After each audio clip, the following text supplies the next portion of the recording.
Hello बच्चों, चलिए हम इस प्रश्न को देखते हैं। किसी कुंडली में प्रेरित विद्युत वाहक बल का मान निम्न में से किस पर निर्भर नहीं करता है। पहला दिया कुंडली में फेरों की संख्या पर, दूसरा हमें क्या दिया कुंडली के प्रतिरोध पर, और तीसरा क्या दिया चुंबकीय फ्लक्स जो होता है उस चुंबकीय फ्लक्स में परिवर्तन की दर पर। तो चलिए बच्चों, हम सर्वप्रथम इस प्रश्न की मुख्य अवधारणा पर चर्चा करते हैं। और उसके लिए बच्चों हम यहाँ पर क्या लिखने जा रहे हैं, उसके लिए हम यहाँ पर लिख रहे हैं मुख्य अवधारणा। क्या लिख रहे हैं बच्चों, हम यहाँ पर लिख रहे हैं मुख्य अवधारणा। तो बच्चों ये जो प्रश्न है, इस प्रश्न की मुख्य अवधारणा में हम क्या देखते हैं कि हमारे पास जब भी कोई एक कुंडली होती है, जैसे हमारे पास बच्चों यहाँ पर क्या है, ये एक कुंडली का मैंने निर्माण किया।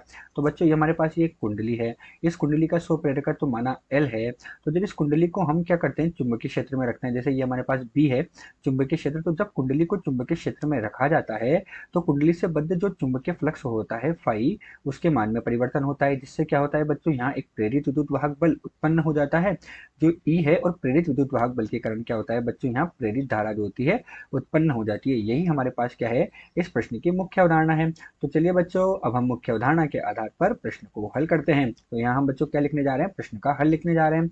अब प्रश्न के हल में हम क्या देखते हैं कि जो प्रेरित विद्युत वाहक बल होता है वो निम्न सूत्र द्वारा दिया जाता है। ई बराबर कितना होता है बच्चों, ऋण डी फाई बटे डी टी होता है, जहाँ फाई हमारे पास क्या है, फाई हमारे पास क्या हो गया, चुंबकीय फ्लक्स होता है। तो फाई चुंबकीय फ्लक्स है, अतः जो विद्युत वाहक बल है उसका मान फाई पर निर्भर करता है। साथ ही हम जानते हैं बच्चों, जो चुंबकीय फ्लक्स होता है फाई, उसका मान क्या होता है, बी गुणा ए के बराबर होता है।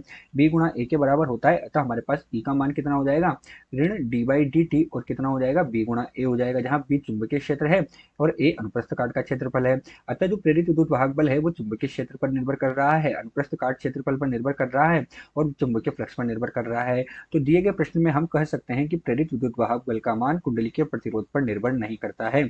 आशा करते हैं आपको प्रश्न समझ आया होगा। धन्यवाद।